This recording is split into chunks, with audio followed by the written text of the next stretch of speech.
नमस्कार सभी को। Welcome to my YouTube channel commerce class with Deepti Gill.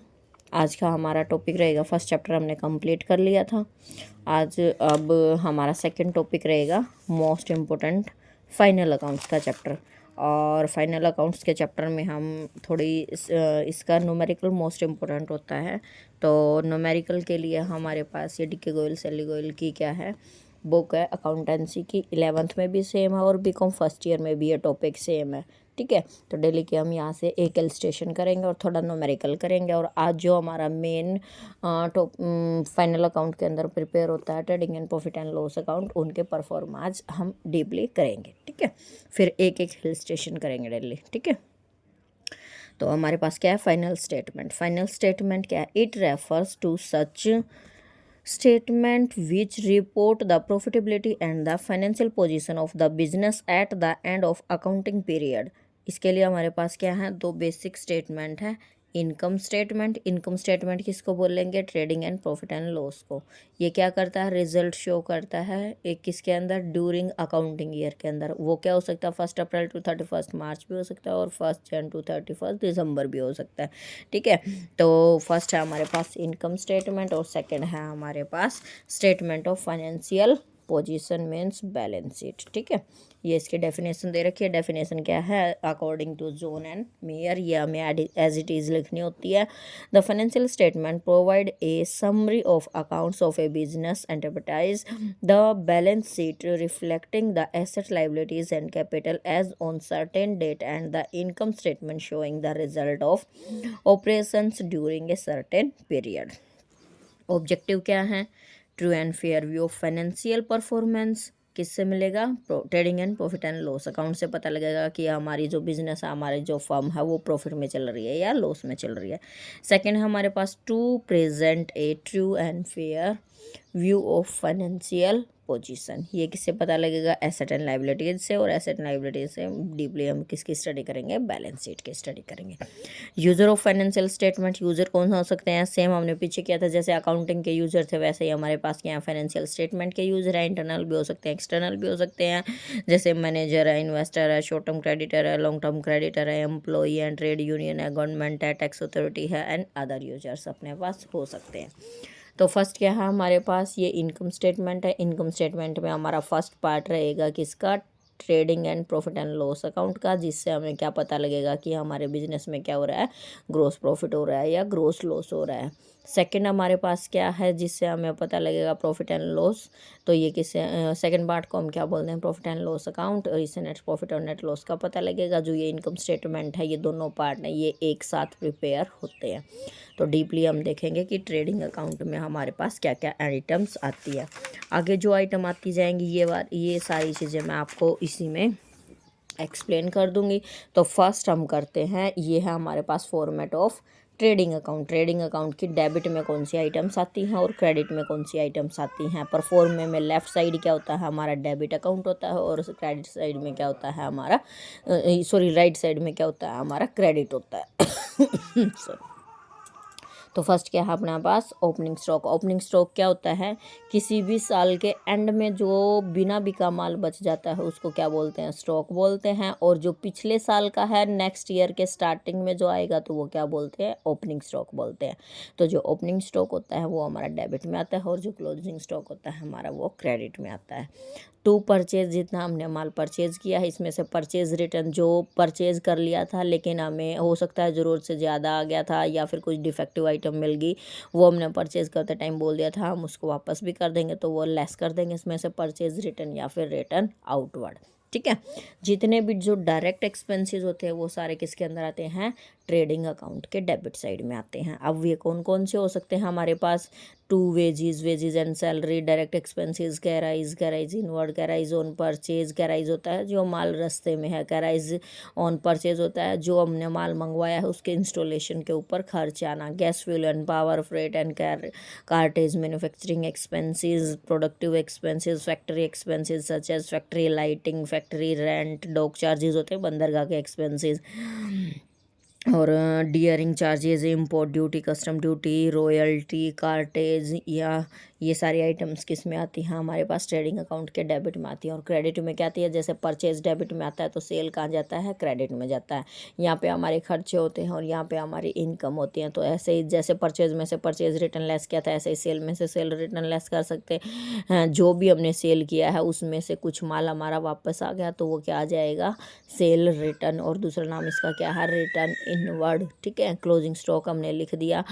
आगे जो एडजस्टमेंट्स हैं वो आगे मैं आपको डीपली इलस्ट्रेशन से करवा दूंगी। ये सिर्फ हम परफॉर्मा कर रहे हैं कि कौन सी आइटम कहाँ जाएगी। ठीक है, अगर हमारा डेबिट का बैलेंस ज़्यादा है और डेबिट का बैलेंस कम है तो हमें क्या होएगा, ग्रॉस प्रॉफिट होएगा। और डेबिट का बैलेंस ज़्यादा है और क्रेडिट का कम है तो हमें क्या होएगा, ग्रॉस लॉस होएगा। ठीक है, ये है हमारे पास ट्रेडिंग अकाउंट। ठीक है, अब नेक्स्ट हम करते हैं profit and loss account. Profit and loss account में कौन सी आइटम डेबिट आएंगी, कौन सी आइटम क्रेडिट आएंगी, ये परफॉर्मा हम करते हैं। फॉर्मेट दे रखे हैं अपने पास, ये डेबिट की आइटम है, ये क्रेडिट की आइटम है। तो सबसे पहले क्या आएगा हमारे पास, अगर हमें ग्रॉस लॉस हुआ था तो कहाँ जाएगा, डेबिट में जाएगा। और ग्रॉस प्रॉफिट हुआ था तो हमें क्या जाएगा, सॉरी ये मैंने गलत लिख रखा है, यहाँ पे ग्रॉस लॉस आएगा। और ये क्या आएगा हमारे पास, ग्रॉस प्रॉफिट आएगा। ठीक है, फिर जो भी हमारे पास इनडायरेक्ट एक्सपेंसेस होंगे वो कहाँ जाते हैं, trading profit and loss account के डेबिट में जाते हैं। To salary and wages, rent, rate, taxes, printing, stationery, postage, lighting, insurance premium, telephone charges, legal charges, ये हमारे सारे क्या जाते हैं, ट्रेडिंग अकाउंट के डेबिट में जाते हैं हमारे पास।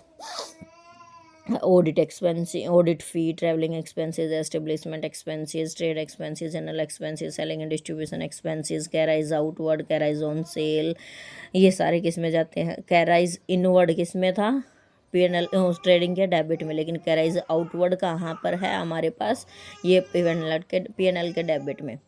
Carriage on sale, advertisement, commission, brokerage, bad debts, export duty, packaging charges, delivery van expenses, stable expenses, miscellaneous expenses हैं अपने पास, discount allow, repair, depreciation, interest on loan, bank charges, entertainment expenses, conveyance expenses, donation and charity. तो ये और side ये item हमारे पास office के रिगार्ड में। To office salary, office rent, selling expenses, sundry expenses, ये सारी कहाँ जाएंगी, डेबिट साइड में जाएंगी। ये सारे क्या हैं, खर्चे हैं। और इसमें क्या आएगा, क्रेडिट। तो हमें इसके ऊपर कौन सा नियम, जो अकाउंट्स का रूल है वो फॉलो करते हैं हम, नॉमिनल अकाउंट। नॉमिनल अकाउंट क्या होता है, debit all expenses and losses and credit all income and gains. तो डेबिट में सारे खर्चे आएंगे हमारे पास, लॉस आएगा, और क्रेडिट में क्या आएगी, सारी हमें इनकम आएगी। तो ये ग्रॉस प्रॉफिट आ गया, किससे आया था, ट्रेडिंग के डेबिट से आया था, और डबल एंट्री सिस्टम के ऊपर बेस होता है ये क्रेडिट में। और क्या आएगा हमारे पास, रेंट मिला है हमें, डिस्काउंट मिली है, कमीशन मिला है, डिविडेंड मिला है, बैड डेट्स रिकवर हुए हैं, जो हमने बैड डेट्स होता है, जो डेटर्स हम जिनका हमने सोचा था कि ये पैसा देंगे नहीं, हमने उनको बैड डेट्स मान लिया था, लेकिन वो भी हमें रिकवर हो गए हैं, तो वो किस में आ जाएंगे, बैड डेट्स रिकवर और प्रॉफिट एंड लॉस अकाउंट के क्रेडिट में। Profit on sale on asset, income from source, miscellaneous receipt, और ये सारे किस में आ जाएंगे हमारे पास। कुछ हमारे पास एक्सपेंसेस दे रखे हैं, जैसे domestic and household expenses of the proprietor, income tax, life insurance premium, these expenses are known as drawing and deduct from the capital. अच्छा, ये बैलेंस शीट के रिगार्ड में, ये यहाँ पे ज़रूरी नहीं है, यहाँ ये बैलेंस शीट के रिगार्ड में, इसको रहने दो, सिर्फ ये चीज़ें देखो आप। अब हमारा क्या है, डेबिट का बैलेंस क्या है, ज़्यादा है, और क्रेडिट का बैलेंस कम है, तो यहाँ पे क्या आएगा, हमें नेट लॉस आएगा। और जो क्रेडिट का बैलेंस है वो ज़्यादा है और डेबिट का बैलेंस कम है, तो ये आएगा हमारे पास नेट प्रॉफिट आएगा। ठीक है, अब हमारे पास बची बैलेंस शीट। इन आइटम्स को देखना है, कौन सी आइटम कहाँ जाएगी, आगे इलस्ट्रेशन में अपने को इजी रहेगा। ये तीनों फॉर्मेट बच्चों, तो आप लोग अपने कॉपी में भी नोट डाउन कर लेना, अपना सेल्फ नोट्स ज़रूर बनाना। अगर सेल्फ नोट्स बना के स्टडी करोगे ना तो आपके लिए बहुत हेल्पफुल रहेगा। ये हमारे पास क्या है, ये एसेट्स हैं, ये हमारे पास लाइबिलिटीज़ हैं। लाइबिलिटीज़ होते हैं जो हमारे अदायगियाँ होती हैं, जो हमें पे करनी होती हैं। और एसेट्स क्या होती है, एक तरीके से हमारा क्या होती है, जो अर्निंग्स होती हैं वो सारी क्या होती हैं, हमारी एसेट साइड में होती हैं। तो जो करंट लाइबिलिटी होती हैं, ऐसे करंट एसेट्स होती हैं, करंट लाइबिलिटी के अंदर क्या आएगा हमारे पास, bank overdraft, bills of payable. Bank overdraft क्या होता है, जैसे हमें क्या चाहिए 10,000, हमारे अकाउंट में 10,000 पैसे हैं और हम बैंक से क्या लेना चाहते हैं, 20,000 लेना चाहते हैं, तो जो 10 एक्सेस वाले होंगे उनको हम क्या बोलेंगे, बैंक ओवरड्राफ्ट। बैंक इसके ऊपर इंटरेस्ट भी चार्ज करेगा और पैसे भी हमें टाइम टू टाइम के हिसाब से देगा और उसी हिसाब से अपने को पेमेंट करनी होगी, ठीक है। तो इस ये एक सिर्फ क्या फैसिलिटी है जो बैंक हमें देता है, तो क्या है, ये बैंक ओवरड्राफ्ट है, ठीक है।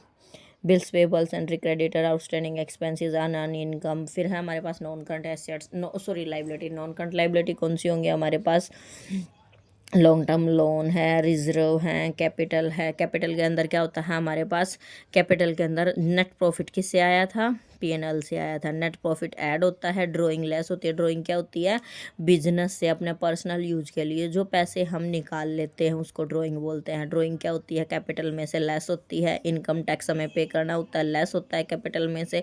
लाइफ इंश्योरेंस प्रीमियम भी क्या होता है, कैपिटल में से लेस होता है। ये हमारी क्या होती है, लाइबिलिटी साइड होती है। ये हमारी क्या होती है, एसेट साइड होती है। एसेट साइड में हम क्या क्या लेंगे, हमारे पास क्या पहले, सबसे पहले क्या आएगी, करंट एसेट। करंट एसेट के अंदर हमारे हाथ में कितना पैसा है, हमारा बैंक में कितना पैसा है, बिल्स रिसीवेबल कितने हैं, शॉर्ट टर्म इन्वेस्टमेंट कितनी है, डेटर कितने हैं, हमारे पास क्लोजिंग स्टॉक कितना बचा हुआ है। क्लोजिंग स्टॉक होता है जो साल के एंड में हमारे पास फिनिश गुड होता है, जो बिना बिका होता है, उसको हम क्लोजिंग स्टॉक बोलते हैं। Prepaid expenses, Acro income, long term investment, non current asset. हमारे पास फिक्स एसेट कितनी है, फर्नीचर कितना है, लूज टोल्स कितना है, मोटर व्हीकल कितना, plant machinery, land and building, patents, goodwill, investment. और फाइनल अकाउंट में क्या होता है, लास्ट में आके हमारी जो एसेट्स होती हैं लाइबिलिटीज़ के अगर इक्वल होती है तो हमारा क्या हो जाता है, अकाउंट टैली हो जाता है कि हमारे जो अकाउंट्स बने हैं वो सही बने हैं, ठीक है। थैंक यू, आज का इनके लिए इतना सफिशिएंट है।